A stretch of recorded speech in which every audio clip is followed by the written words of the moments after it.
Hello and welcome to Dancing the Daily, a space for change makers, caretakers, and everyday community builders who are working to foster more love, joy, and well-being into our worlds. We need you, we need you, we need you. And I created this channel because I want to support you to keep going. I know how it feels to want to give up. I know how it feels to be hopeless.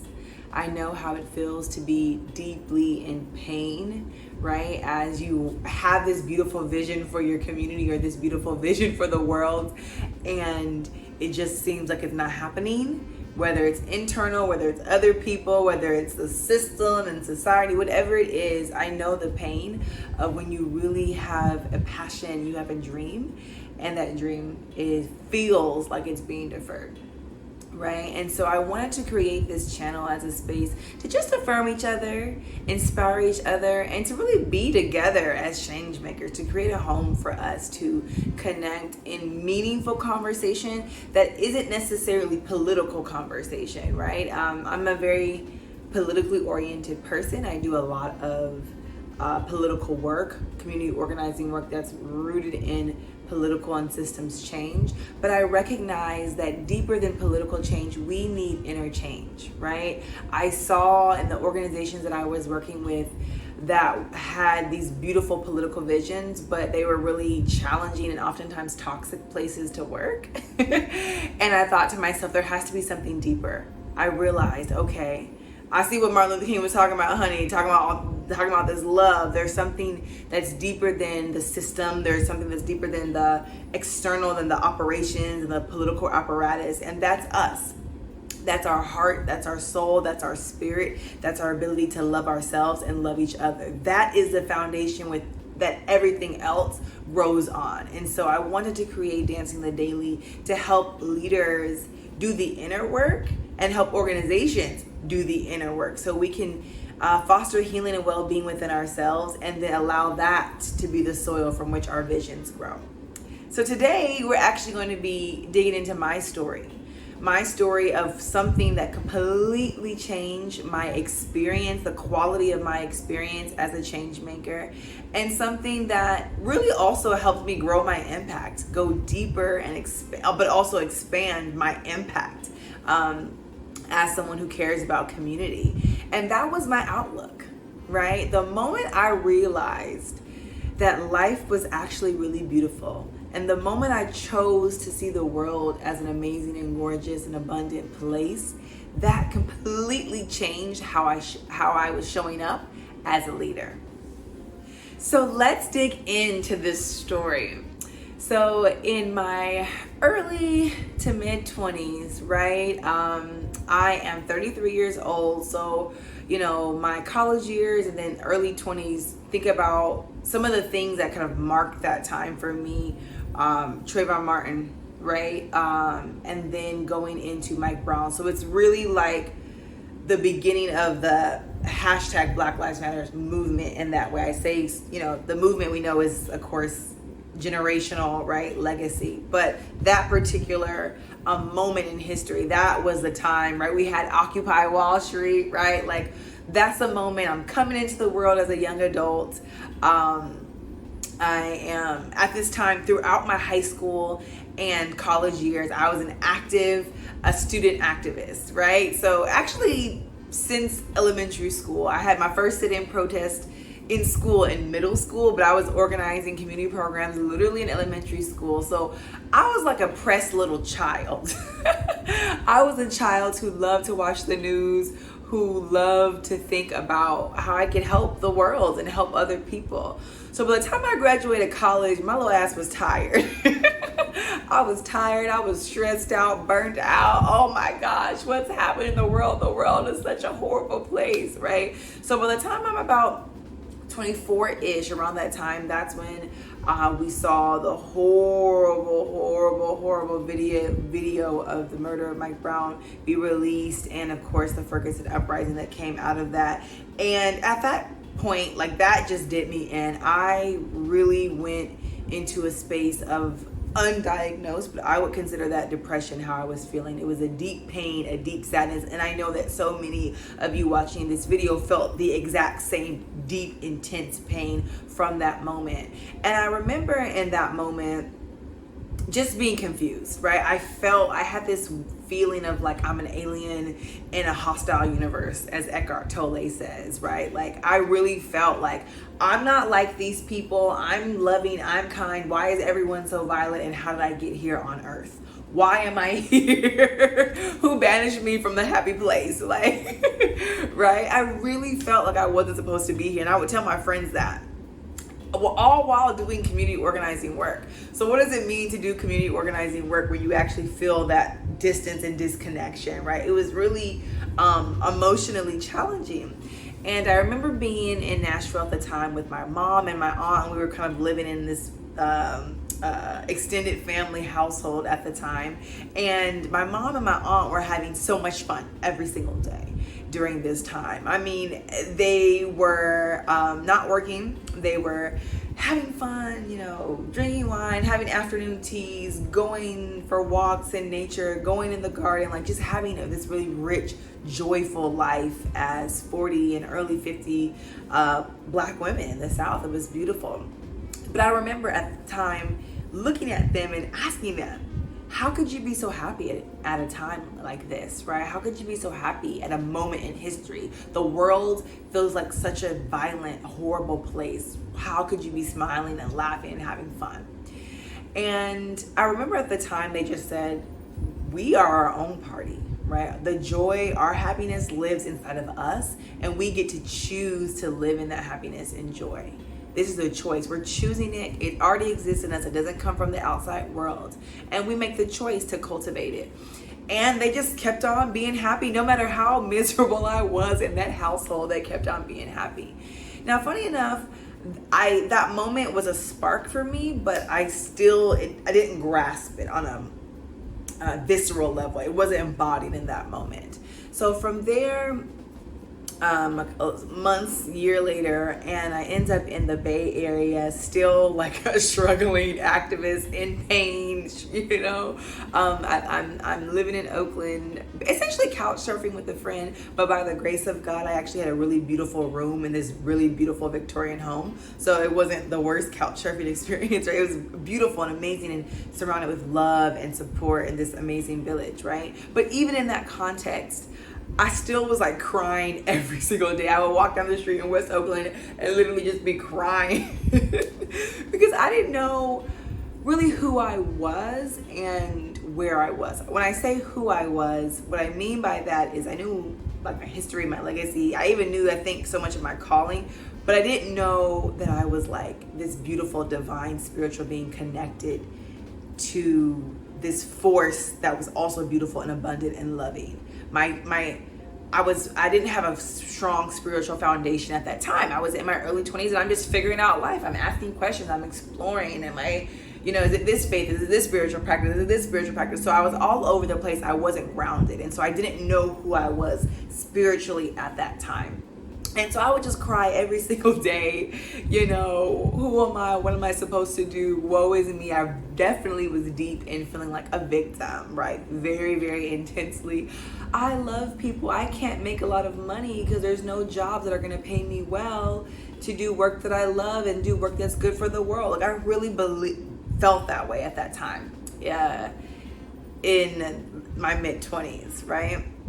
And there was one day that I was in the backyard of my friend's home and they had this beautiful vegetable garden, everything in there, right? You have broccoli, cauliflower. Oh, I love the green beans that were growing. There was corn growing, the chamomile flowers that were growing and smelled so beautiful. There was lavender, there were strawberries, there were everything that you could just want, right? Was growing in that beautiful backyard. And there was also this big avocado tree. And so one day I'm like deep in pain and I go out and I lay under the avocado tree. I lay out a little blanket. I'm just laying, looking up at the tree, and I am crying. Just literally tears are rolling down my face. I'm in deep pain, just help me. Somebody help me, because I don't know what to do with my life at this moment and what to do in a world that just felt so horrible. I can laugh at it now. And as I'm crying, I just am overcome by the beauty of the tree, the beauty of the green leaves. I'm overcome, right? I can feel in my body like the earth holding my body. I can really feel the earth holding and carrying my body as I was laid back looking up at this tree, body laid out on the ground. And in that moment, I could feel spiritually and physically supported by the earth. And it was my first encounter, visceral, physical encounter with God. I could feel so intensely, oh, I'm not alone. I am being supported. I am being taken care of. And then I just keep on crying, and it felt like a release. It felt like a cleansing.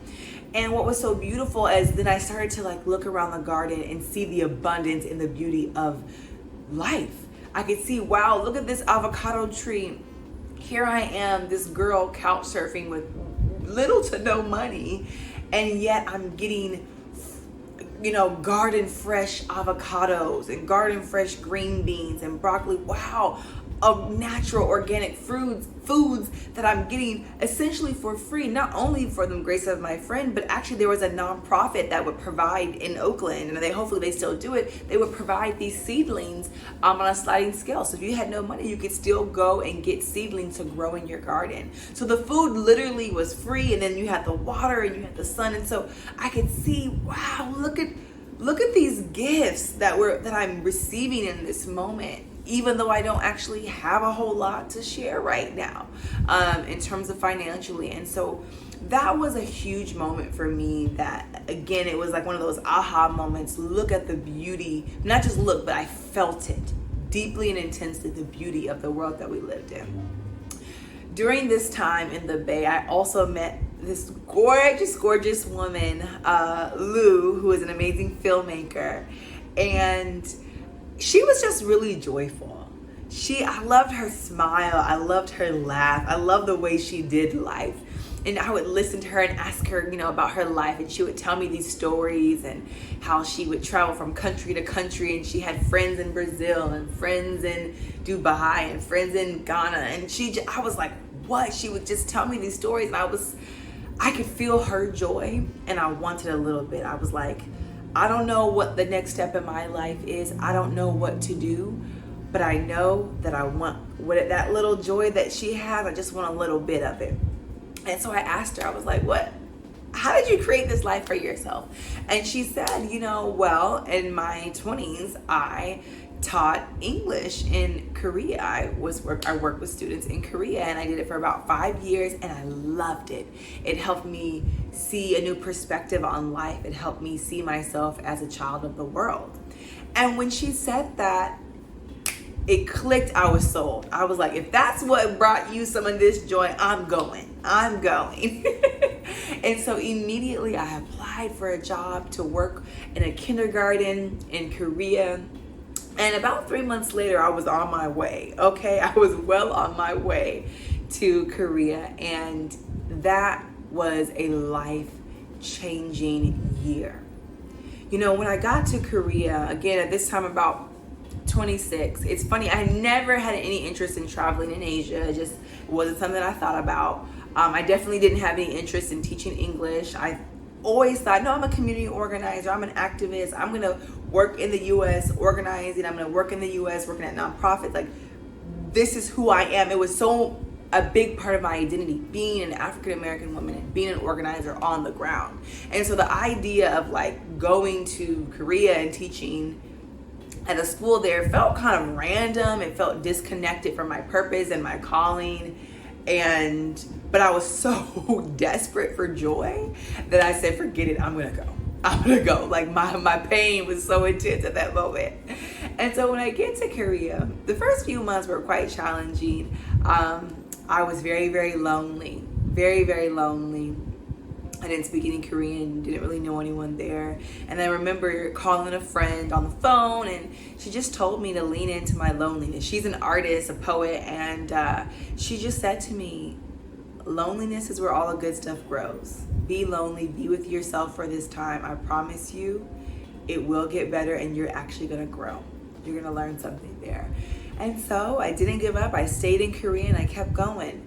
And I'm so happy that I did, because just organically, by no action of my own, I would really say it was grace, but just day by day, I could feel the loneliness start to lift. And day by day, I could feel my gratitude for the beauty of the world start to grow. And at the time one thing I did do, I was reading The Power of Now by Eckhart Tolle. So that was a huge, huge, huge thing that helped me get present and see how amazing the world was. And I was also watching every Sadhguru video that I could. So those two things, I think, and also the book Think on These Things by Jiddu Krishnamurti also was a big game changer this year of my life in Korea. And by anchoring in the present moment, I was overcome by the beauty of the world. I would walk to school. It's about a 20-minute walk to school. And on my walk, I would see all these beautiful flowers growing. Korea does a great job of engaging flowers and planting flowers in the streets. And oh my goodness, so depending on what season or what time of year, there'd be a different flower or tree or plant growing. And I would just bask in the beauty of that. And during the winter, I would stop and get myself a hot roasted sweet potato, which was my favorite snack. And again, it's this really cheap, simple thing that was so delicious and sweet and divine. Didn't need any processing, didn't need any extra stuff. It was just the simplicity of it, right? And then being at my school, right? Working at that kindergarten, and just the laughter of the children, their smiles, seeing them grow and learn new things, seeing them run into school and give me a big hug and be so happy to see me. I was just basking in the beauty of that present moment, the simplicity of it. It wasn't complicated. I didn't need KPIs and a big strategic plan. I didn't need to change the world. I didn't need to work 12-hour shifts, go door knocking. It was just the simplicity of being there, teaching those children, loving on those children, being loving and caring and kind towards them, and then just enjoying the simplicity of life. And that year taught me that I could actually live a life that was meaningful, that was impactful, because I was making an impact on those children, and I knew it. I didn't have to question it because they showed it to me physically, right? It was visceral. It was obvious that I was making an impact, and I was contributing to their sense of self, their sense of self-love, their sense of inner joy, and their learning, right? And so I could feel that my work was meaningful, that my life was impactful, right? But I also could feel that, wow, I can live a life that's motivated by beauty and not by pain. That was a game changer, that I could live a life that my work would be inspired by beauty, inspired by joy, inspired by love, rather than being only a reaction to pain and trauma and anger and fear. Now, that was the greatest gift. That was just the greatest gift for me. And it wasn't like after that year in Korea that there was no more pain, there was no more fear and anxiety. There was more. I went to Singapore the next year and had lots of it. But I can look back into the experience as that was the spark of recognizing that life was beautiful. Now, what was interesting is that can be the spark, but I'm learning now, about 6 years later, that actually you have to make that choice to believe that every single day. And just because you made the choice yesterday to believe that life is beautiful, we have so many narratives that we're taking in from other people, from the media, from other societal and social forces, right? That you have to remind yourself and affirm yourself every single day that you are going to choose to see life as beautiful, to see the world as abundant and as supporting you and in alignment with you and your vision as a change maker, right? I'm learning now that it's actually a daily choice that I have to make, because as I mentioned, after I left Korea, I've had plenty of moments, months, weeks at a time where I have not always made that choice, where I have loved to complain, reveled in the complaining, friends or coworkers, right? And whenever I'm complaining, the more I'm complaining, the more toxic energy I create for myself, and I create for my workplace, and I create for my team, right? Like, our energy has an impact. Our energy is powerful. Our energy is influential and has ripple effects. I don't care what kind of job you have, what your title is, what your position is. If you have no job at all, if you have no money at all, your energy is the most powerful force on the planet, okay? Do not let anybody convince you otherwise. And if you choose to share joy, to share love, even to share your pain, but from a space of love, from a space of well-being, right? Like, even the pain and the authenticity of that is going to help not only you, but other people. That's going to be your impact. That's your legacy. That's the meaning. That's the purpose. That's enough. You and your energy is enough. So one of the things that I've learned for sure is that the challenges in life, the painful moments in life, are gifts. Right? So we need them. This is not some toxic positivity message.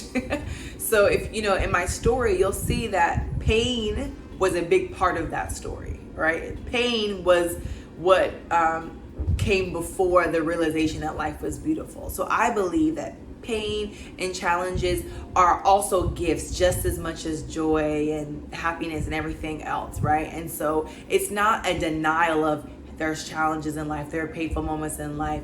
It's actually an embrace of it as a part of the beauty, right? As a part of the growing, as a part of the evolution, right? So it's embracing it, it's engaging it.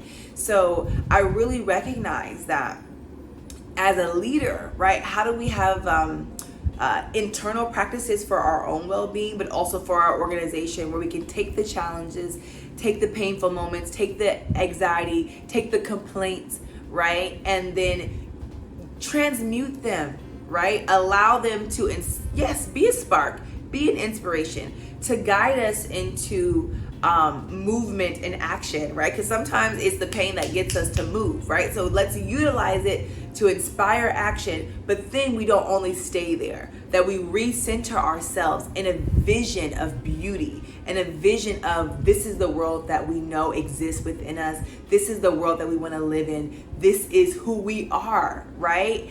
And I love the Frankie Beverly song. Oh my goodness. I want to say it's We Are One. We are one. Yes, it's We Are One. And he says, I've got myself to remind me of love. I got my mind and my heart, right? Frankie Beverly is it for me. He is a spiritual guru. I don't care what anyone has to say.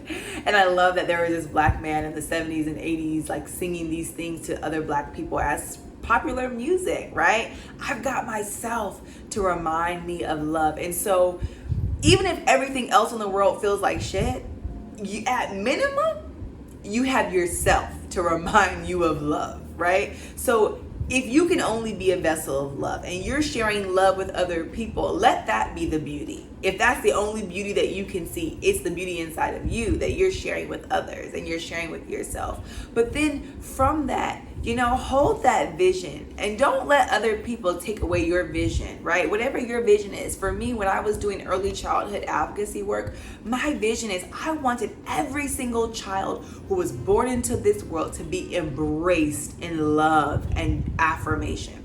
I wanted children, especially black children, to come into this world knowing that they are loved, they are cared for, that they are supported, and that we need them. We need their creativity, right? We need their genius. They have something to share with this family. I wanted at the very beginning of their lives for them to know that. So that was my vision, right? There was a lot of pain, there were a lot of statistics and everything that was going wrong in early childhood that, yes, was a call to action, but the vision was children feeling loved and cared for, right? And so, yes, use the statistics and the data and the information and the metrics and the pain and the everything that's not working. Use it as to push you into action, absolutely. But hold on to that vision of beauty. Hold on to whatever your vision is, and do not let anybody hammer away at your vision. Don't let anybody make you feel bad for recentering in joy. Why are you so happy? Why are you laughing? Why are you smiling? Right? I remember when I asked my mom and my aunt that. They didn't let me stop their joy. Good on them. Do not let anyone stop your joy, because your joy, your peace, your love is absolutely an act of, yes, resistance. It's an act of creativity. Creating the world that you want, creating the life that you want, creating the community that you want. It's an act of transformation, right? So that's my moment for today. I was thinking about it over the weekend because I was watching an interview on the Jay Shetty podcast with Brian Chesky, who is the CEO of Airbnb. And watching that interview was just a reminder for me that the most important thing in life are us, the love that we have, the love that we experience, the love that we share, the connection that we experience and share. Like, that is the most important and part of life, and that life in that is beautiful. We don't need all the extra stuff, all the extra noise. It's really irrelevant. Life is beautiful in its simplicity, in the water, in the trees, in the sky, in the flowers, in the strawberry smoothie that I had this morning, that's bananas and strawberries. Like, in that, life is beautiful. In the laughter with my friends, or dancing with my sister friend, honey, like, life is beautiful in that. So that's my affirmation for us today. Please share in the comments what brings you joy. What are your tools and strategies for recentering in joy and reminding yourself that life is beautiful? Let's talk, let's be connected, and I'm excited to grow this community together.